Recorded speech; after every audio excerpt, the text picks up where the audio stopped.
Hey, it's John Bear. So happy to see your beautiful face, and what you just saw was a bit of a passion project that I shot with my friend Egill, which is an Icelandic name.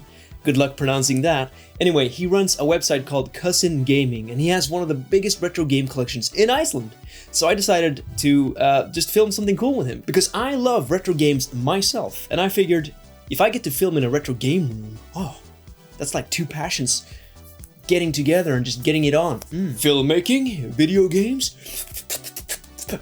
So now that you've watched that video, I thought I might just give you a bit of an editing breakdown, because editing this video was a lot of fun, and I think there's a lot of stuff that you could learn from it. If you're into video editing, then let's have a look together, huh? Let's go.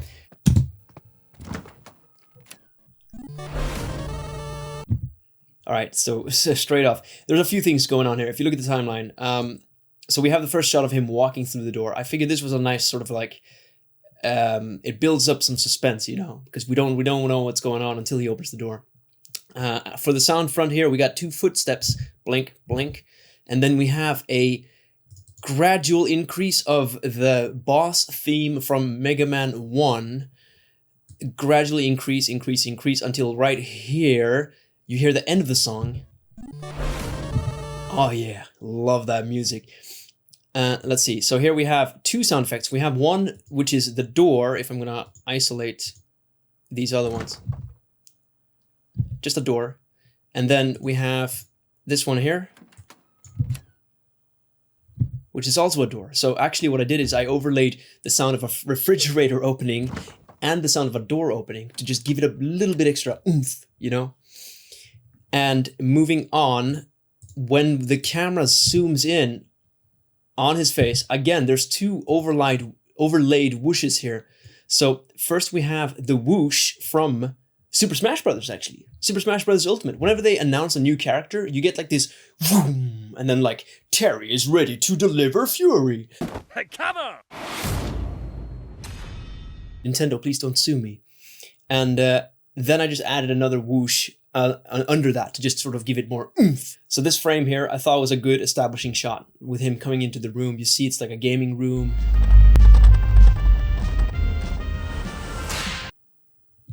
All right, so again, a lot of things going on. Let's see. So he reaches out and just does a straight down force pull like he's a Jedi. So the idea behind this thing was like, this guy is some sort of like retro gaming Jedi, all right? So let's give him some sort of supernatural powers. And his desire to play games just sort of overwhelms him. So we did the force pull.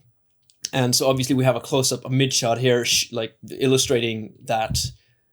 And the sound that I have here, what is this sound called? So this, the deep rumbling sound when he's doing the force pull is called deep cinematic low rumble.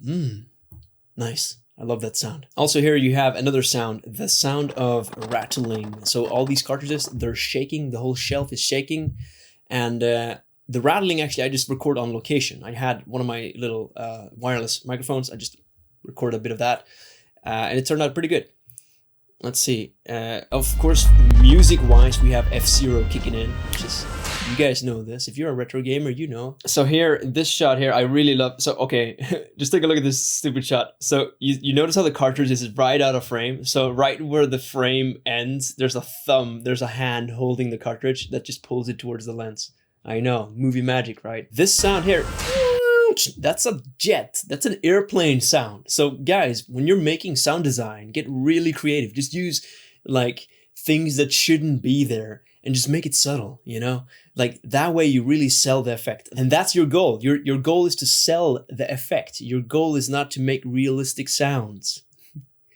Real life is boring. That's why you're playing video games, right? Okay, and so when he grabs the cartridge, you get this, like... Whoosh. That's the sound of a... Whoosh. whip, I figured, oh yeah, that's a good grabbing sound. That's the sound I want my hands to make whenever I grab stuff.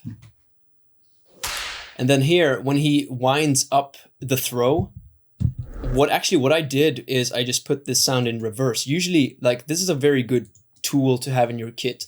It's just to put things in reverse. So this is just a whoosh that I put in reverse when he is winding up the throw. So listen to that again.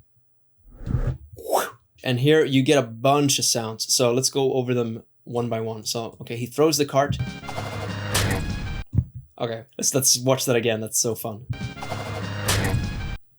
Can you discern the different sounds going on? Okay, so first off, there's the sound, which is like I think I searched like ninja throwing star or something like that. Let's see. Yeah, ninja star impact flesh wound. So this is a 2-part sound effect. The first part of it is the when he throws the cartridge, and then there's this sound here,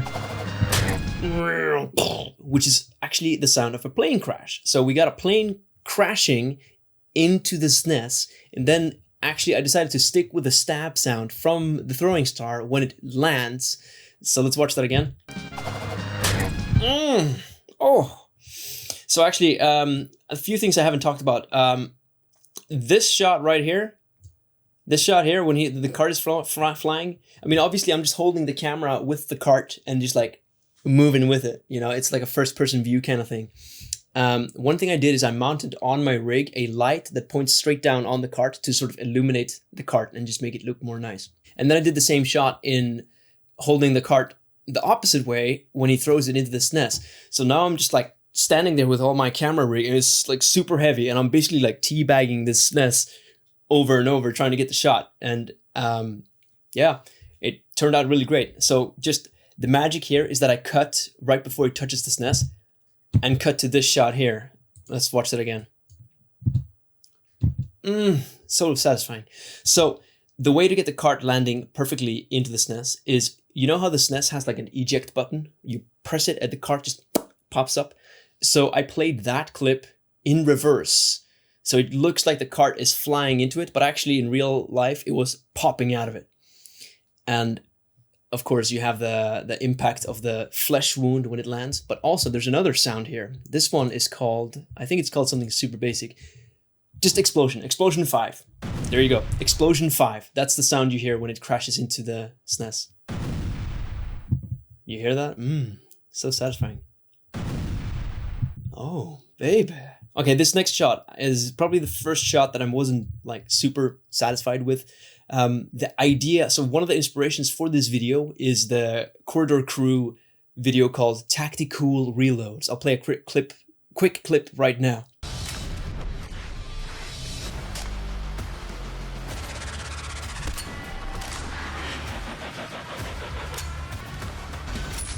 Now, obviously, that's a really freaking well-made video. So the part where he's going, like he throws the gun up in the air and then he's spinning under the gun and then he grabs the gun. I wanted to do that, but with a gaming controller. And we ended up sort of half-assing it, actually, because we didn't want to throw the controller too much around. So this shot here was supposed to be him throwing it into the air. But the way I framed it is that I didn't really catch the controller flying out of his hand. You see here, like there the controller is, and then the next frame, it's like, it's gone. It's gone out of the frame. And that's the best shot I had. We did like 4 or 5 takes, but that's still the best one I had.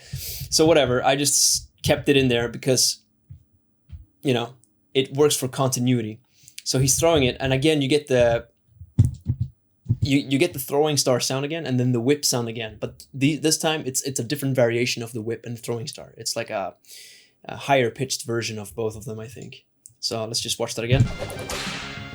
So I basically cut the botched shot where he's throwing the controller with the cool shot where he's catching the controller. So at least we have that. And this shot was really cool. I ended up standing on his couch and just filming down, and yeah, it worked out really good.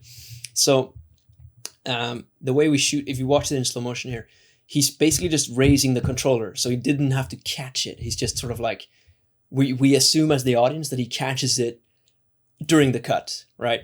And then he raises it up, shows the controller, very cool. And then he retracts to,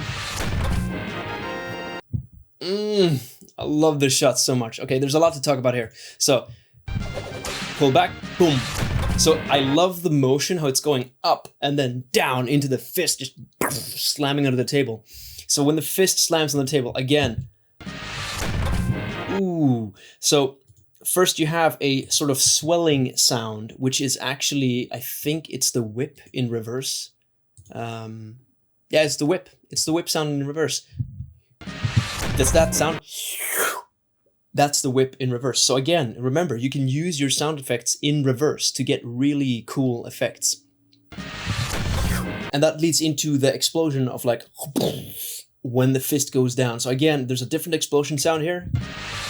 Ooh, very nice. And I have a couple of other sounds here overlaid with it. Again, guys, remember, overlaying sound effects, oh, so important. If you don't overlay, let's see, deep strike, hit, epic, impact. Like, you know, when you're searching for these sounds, you know, just like go crazy. Search like impact, aggressive, metal, something like that, you know, you'll find what you need. And usually like thousands of variations as well.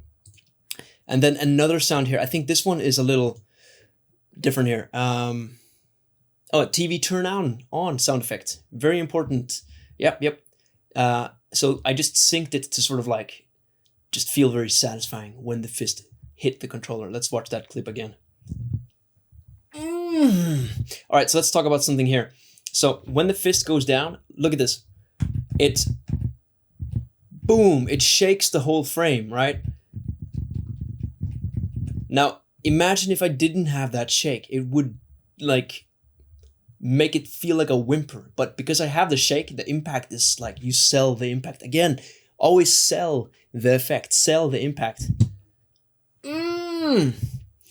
Okay, so to do the shake, I guess like you could make an entire video for that by itself, but to make it very quickly. So you see here, there's these two clips overlaid. It's the same clip overlaid actually. So under is the same clip.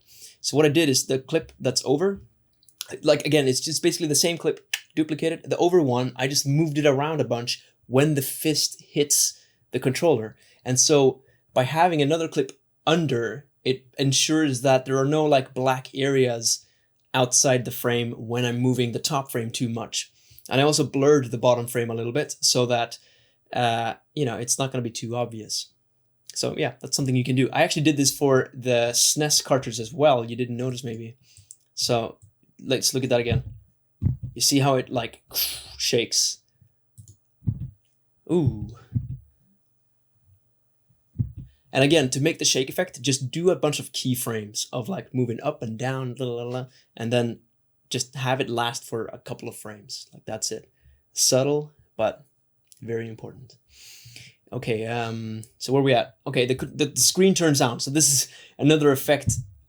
Okay, so what I did here is I overlaid the screen if I'm gonna take away that effect. Yeah, so if I turn off the layers overlaying the screen, you can see that the game was on the whole time. You've been lied to. So what I did, I first put a black square over the screen. So I basically just draw the black square over the screen. So anyway, I just drew the screen, the TV turn on effect over the TV screen as well. And then like just went from the black screen to the TV turn on screen here. And then boom, fills up the screen perfectly. Game comes on, you know, the iconic Zelda, A Link to the Past title screen, except it's the Japanese version. Oops. But whatever, the music still sells the effect. Because if you're a gamer and you know this game, then hearing that iconic title screen music should trigger your brain already. So here, this shot here, okay, so this final shot requires a bit of an explanation. Because the way I edited it, it was a bit of a creative, spontaneous change. Originally, I just wanted him to sit there, play with like a bunch of different controllers, and I cut between controllers.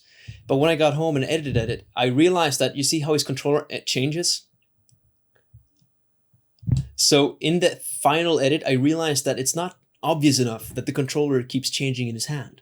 So in hindsight, I should have gone back and shot like close-ups of the controllers changing, make it like the focus. But whatever, okay, so I was stuck with this. What could I do to differentiate the shots more? I decided to do these overlays. So we have first a Legend of Zelda overlay, And here we have Rondo of Blood because he's playing PC Engine. Gamer cred right there. Yeah, and so you just overlay it with gameplay, and then you have the music from the game as well to sort of sell the effect even more. Smash Brothers, you know, Banjo-Kazooie, Tekken 1, and finally, the Virtual Boy. And that about concludes this little editing breakdown. Let me know down in the comments if you have any more questions, or if there's anything you want me to talk about more. I will be more than happy to do that. And I guess we'll just end this video with the whole clip over again, so you can enjoy it one last time. Thank you so much for watching. I'm John Bear again. If you haven't subscribed already, consider subscribing and hit that bell as well. The bell is like a virtual high five that you can give me. I make videos about how to edit videos and how to make professional videos, so if that's something you're into, then consider hitting subscribe. And I might do more gaming content as well. I mean, if people respond to this video here, because, you know, I love gaming. So here's the clip. Thank you so much, and I'll see you in the next video. Bye-bye.